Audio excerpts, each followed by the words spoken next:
Hey guys, and welcome back to Bazooka Evolutions. How are you doing? I hope you're having a great day. In today's video, we are going to talk about the evolution of streaming services.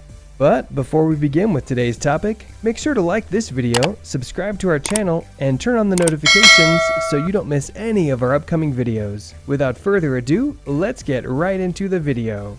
Streaming TV and video services have been available for a long time, with early providers including Amazon Video, Netflix, and Hulu launching between 2006 and 2008. But let's be honest, it wasn't until the last decade that streaming became fully popular. Streaming services have had an incredible decade. Not only has the way these services work changed dramatically in the last decade, but there has also been an increase in fierce rivalry. We'll go over some of the most notable changes in the streaming market during the last 10 years. Streaming services in the late 2000s largely distributed programming that could already be found on traditional cable, satellite, and even over-the-air broadcasting.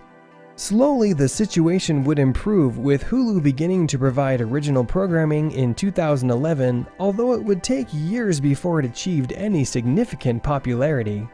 Netflix will also start looking for ways to acquire the rights to underperforming shows or to create streaming exclusives that were previously exclusively available in certain areas.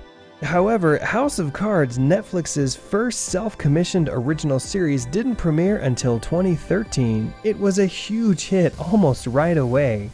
Exclusive original programming has become the norm for major streaming platforms in recent years. To round out their offers, most providers include a strong collection of back catalog or syndicated programming.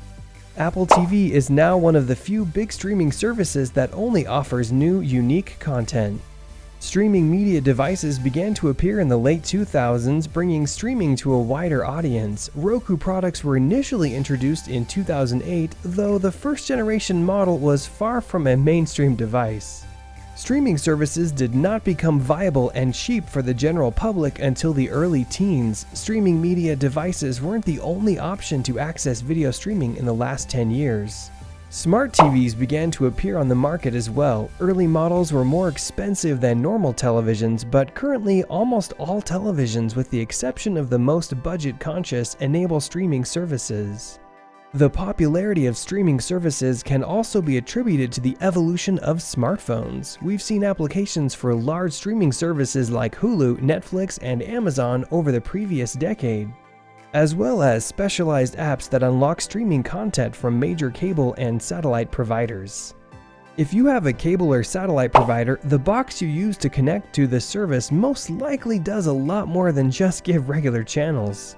Many channels now have streaming channels where you can watch on-demand material through your setup box. Pay-per-view movies are the same way.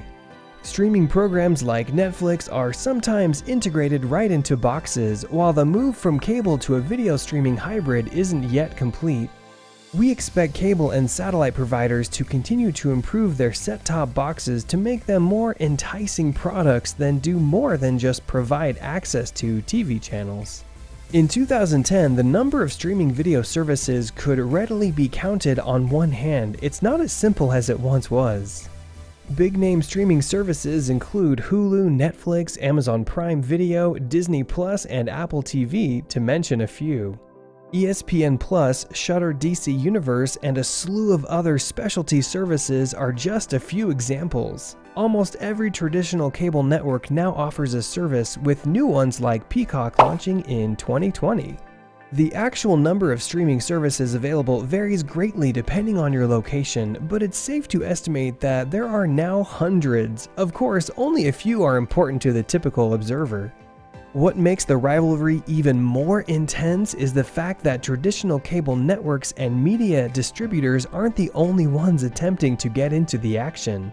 Amazon, Apple, Google, among other digital giants, are all competing for a piece of the streaming pie. But what about the following 10 years? The concept of combining different streaming providers is not new. The Disney Plus bundle, which includes Hulu and ESPN Plus for only $12.99, is one of the better examples. Even Amazon and Apple TV allow you to package a few streaming services as channels. However, this is primarily for convenience and does not reduce the cost of the service provided. We believe that in the coming years, bundles will become even more relevant. That is all we have for you guys today. Thank you guys for watching. If you have any questions, make sure to ask them in the comments down below, and I'd love to help you. Also, if you guys enjoyed the video, then be sure to drop a like and subscribe to the channel if you haven't already for more content like this and much more. We will see you guys next time. Take care until then. Goodbye everyone.